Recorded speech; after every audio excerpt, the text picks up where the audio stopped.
Hello and welcome back to Absolutely Marvel in DC. My name is Benny, that is Dylan, and that is Sal. Today we're going to be continuing our Batwatch series, which just 2-second little fun note for you. The reason it hasn't come out is because we forgot to put it on the schedule and then forgot we were doing it. It's true. That's literally all it was. We even had it planned out. It's just, things got a little crazy between going to San Diego, Seattle, New York, and everything in between all that. So we apologize that we've been missing the episodes.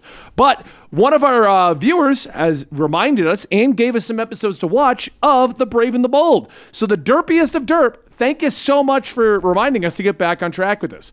The 3 episodes of The Brave and the Bold that we're going to be watching today are Chill of the Night, Season 2, Episode 11, Super Batman of Planet X, Season 2, Episode 9, and Battle of the Superheroes, Season 3, Episode 1. Those are the 3 he recommended. So, yeah. And if you want to recommend some shows of your own for us to watch in Batman, you can always go on over to our Discord, and there is a Batwatch channel where you can do these things. So let's kick it off with the beginning of this whole thing. Before we go into the beginning of this, I want to go over you've seen Brave and the Bold, Sal, right? So you knew you liked it. Yeah, well, I didn't watch it. You know, like I remember it coming out, and I was like, maybe I'm done. Like at that point, I think Brave and the Bold was either coming out after the end of Justice League or around the time when Justice League was like always thought to be canceled, and I was like, you know, I don't. Yeah, like I'm out. Like you know, I was like, I'm out of cartoons with superheroes. Like I'm good. You know, I was suffering the loss of Avengers: Earth's Mightiest Heroes and Spectacular Spider-Man, and I was like, you know what? I'm done. And it looked like it was a show geared towards like younger children. And I was like, I'm not going to get involved. I remember people really complaining about it because they were like, this isn't my kind of show. And I'm like, bro, it looks like it's for children, so probably not. Yeah. It's like that current Night Watch show, which is like the Bat family has cars that could talk. Like, like I saw grown men complaining of. You ever seen that? No. I think it's Night Watch or something similar to that, or Bat Cars. So there's a show out right now, and I saw people complaining about this.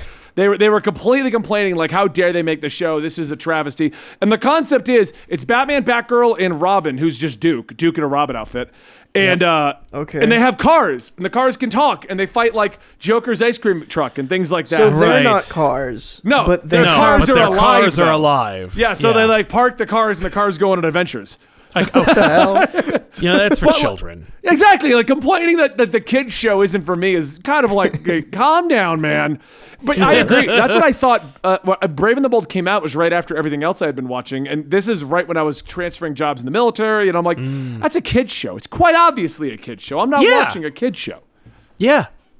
Batwheels. Thank you, Tevye. Of course, Tevye knows the name of it. Plus, like Diedrich Bader's Batman, I was like, nah. Yeah. What did you think about it, Dylan? Oh, the show in general? I was still talking about Batwheels.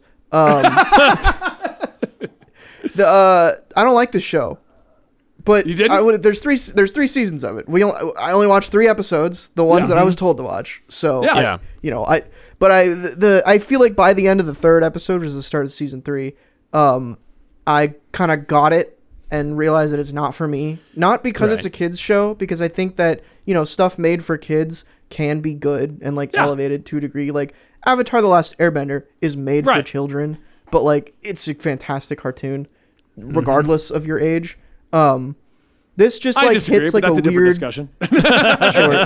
This hits a weird point where like they want to do like a show about the Silver Age of Batman, which already I don't love. Right.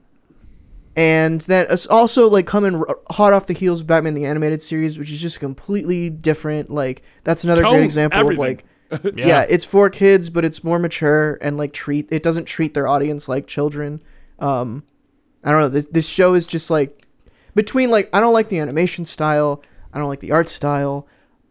I don't like it. I don't know. Well, it's actually funny because I started. I don't know if you guys watched in the order that I posted, which was Chill of the Night, Planet X, and then I did. because I saw that they were out of order, like, because one was 11, then it was 9. Chill of the Night, I got vibes that maybe this is kind of like Batman the Animated Series, because it was exploring a lot more serious tones and serious ideas. Well, it's written by Paul Dini. Okay. And so I was like, oh, so maybe this is not the show I thought it was. It's just animated to be a kid's show. It's more like that show is the exception. Like that episode, was like one for me, one for them.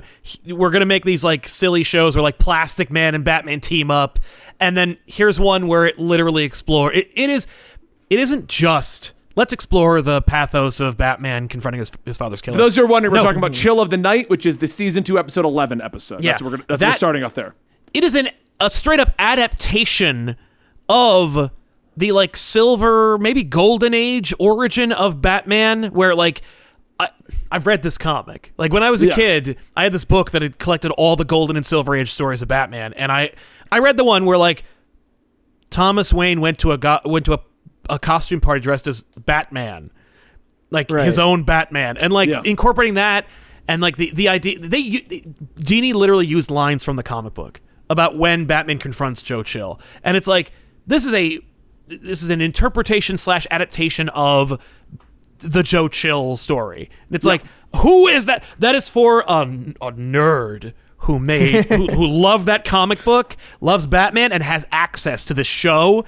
And I'm here for it because it's awesome. The fact that Kevin Conroy and Mark Hamill play the Phantom Stranger and the Spectre respectively. Okay, I was trying to place those voices. I'm like, it's Batman and Joker. I was like, is that Batman? Who's his dad?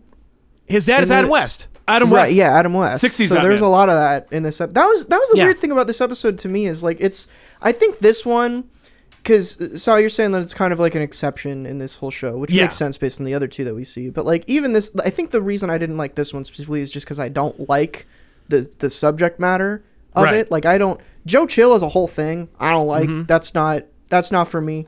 Well, this is also the first time I saw Joe Chill not just be random mugger, which is kind of like a part of the Batman origin. Yeah. He thought there was a bigger plot, but there wasn't. It was a random guy and a random act of violence. Yeah. And this makes Joe Chill out to be the weapons dealer, and he knows every villain in Gotham. And I'm like, what a turn. Like that. Yeah, what a turn on him. Yeah. That's not my Batman. But it still worked. I don't know. And it worked maybe because I just love the source material. Maybe because it's like, it is so divorced. Like, giving it this kind of origin means it is inexorably not the animated series. Like, this is not our Batman. Yeah, sure. This is a different Batman.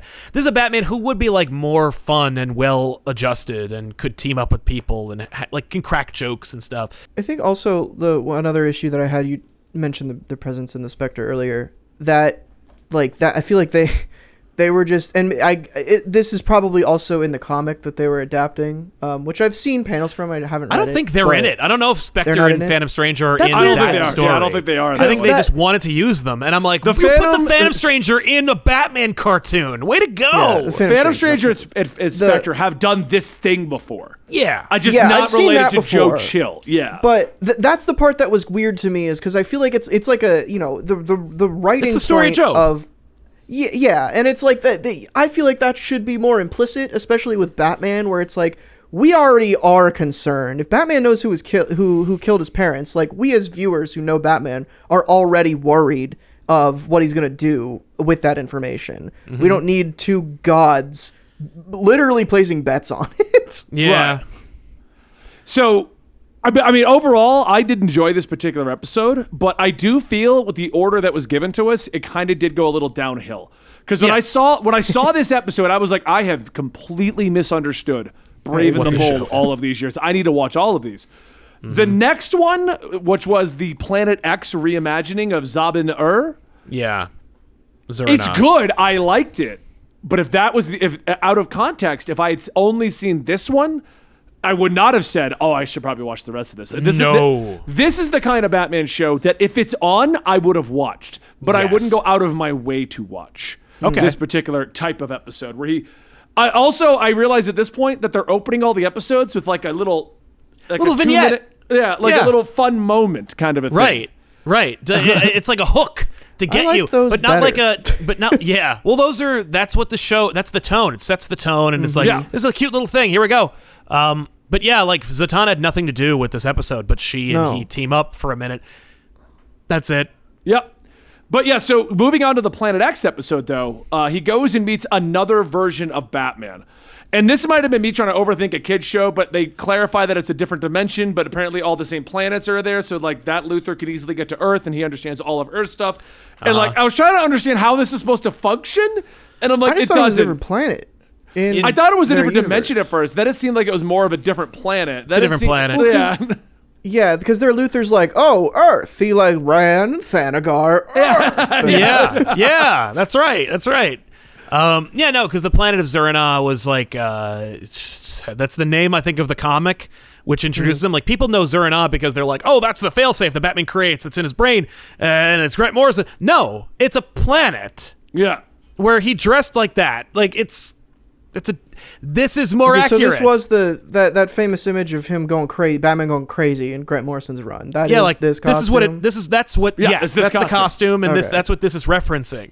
It was originally a story of an alternate planet. Grant Morrison turned it into a failsafe in his brain, which is actually the storyline happening in Chip Zdarsky's run right now, which is amazing. It's great. It's worth reading. Yeah. But they got Kevin Conroy to play Batman in that one. But it's also this fun like hodgepodge of Superman and Batman, where it's got Lois Lane, it's got Perry, it's got. I mean, Luther's bad guy name is just Luther backwards. I caught that because once again I have the subtitles on. I've just mentioned that in our last thing about She-Hulk. Yeah. And I was like, oh, it is Luther because of like Ruthor or like Rothar. Rothar. Yeah, that's it. And I was like, that sounds like Luther backwards. And then when it came out in the subtitle, I'm like, it is. Yay. Yeah, no, but it's like, Bruce Batman, whatever, Zerina, like he works at the newspaper. He's clumsy but Batman gets to be Superman, and we get to see like how Batman interprets Superman and how Batman would be Superman. I disliked the fact that he even mentioned I would hate it if an alien showed up, but he didn't reference Superman at all. I think that I didn't watch the show, but I assume that this means that based on the third season first episode and how much Superman there is in that one, Superman wasn't in the show until season 3. It wasn't a thing. That's the vibe I got too. Maybe they were like, don't reference Superman. Like maybe there was like remember how there was like a weird bat embargo where they're like, don't merge Teen Titans Go and the Justice League cartoon.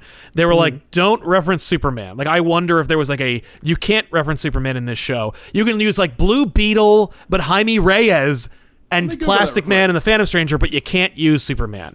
I don't know. I didn't watch the show. I'm going to see which episodes he was in. I mean, your theory could still be very valid. I'm just curious, what was the first episode he arrived in? Right? I think it's season 3, where it's like no, that's the third. They make it seem like that. That's the second. So he has an episode before that apparently called Sidekicks Assembled. Why was the Lois Lane analog so stupid? Because that's how she was acted back then, like in the comics back then. Like she was a working woman who had her own agency and did her own thing, but also she was boy crazy and was a damsel, and it was just the whole damn thing is a throwback. I appreciate the antiquated sense of gender norms, but at the same time, it's like it's what they were doing back then. Okay. Also, it's not Lois. Like, it's not, both Lois. Lois acts like that in the the episode we're going to talk about. Oh, so, yeah. I'm like, it's a throwback. Like, they want to reference like Fleischer cartoons. Jimmy Olsen, Superman's best friend. Like, his attitude is from those early days. Just so that people who have watched every episode of this can, don't yell at me in the comments. Superman is only referenced in season 2, episode 6, but he doesn't show up until season 3, episode 1. There you go. That makes sense. Yeah. It could very easily just not mention him and be fine at that point, it looks like. Yep. Because it looks like the episode that he was referenced in is all about the Titans and the sidekicks. They apparently mentioned Superman had gotten in an arm wrestling match with Martian Manhunter at one point. Which I would love to see. Yeah, that'd be great. So it was overall, I mean, it's like cute to see Batman like given powers and what he would do and how he discovered them, and it was a cute little episode. Fun to see Batman team up. It was very just a joyful expression of like superheroing. Yeah, just where it's like I love the Green Arrow ending where he's just like, woo, woo. Oh, 2 Batman, don't let me have fun. Yeah. But that also reminded me, classic Green Arrow just doesn't even look like Green Arrow to me. I need goatee and beard Green Arrow. You need Neil Adams Green Arrow. That's like a thing where it was like Green Arrow was nothing. He was a stock character. He had no personality. He had no good design. He was just like meh. He was Robin Hood. He was the second attempt at Batman. They were just hoping to recreate the success. That's all they were trying to do. So that brings us to the season 3, episode 1, the first appearance of Superman. Apparently, I didn't realize that until I just now looked that up, which actually makes sense why he was in it so much.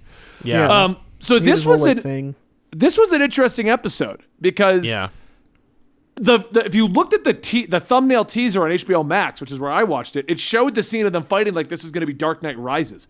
So that's what I was expecting going into this, like a recreation of Dark Knight Rises for kids. Returns, yeah. Returns. But I always mix those names up. I'm bad. Anyway, only to have this be like almost like an Emperor Joker kind of vibe, which I guess is another episode. But at the same time, it's just Emperor King Superman. Yeah. Due to red kryptonite, it was fun, but once again, nothing too deep, nothing too overwhelming. Nope. A lot of Superman. Hey, let's team up, Batman. I didn't like Superman's design, which was definitely classic. No eyes, Superman. Right. I hate it. Right. Yeah. Squinty Superman. Yeah, it was like he reminded me of Brock from Pokemon. Like, yeah, the guy who played Superman, I think he played Shazam in one of the Batman Superman movies they made back in the day, where it's like very like radio, like hello, Roger Rose. Jimmy. Yeah. Very like Superman radio serials kind of thing.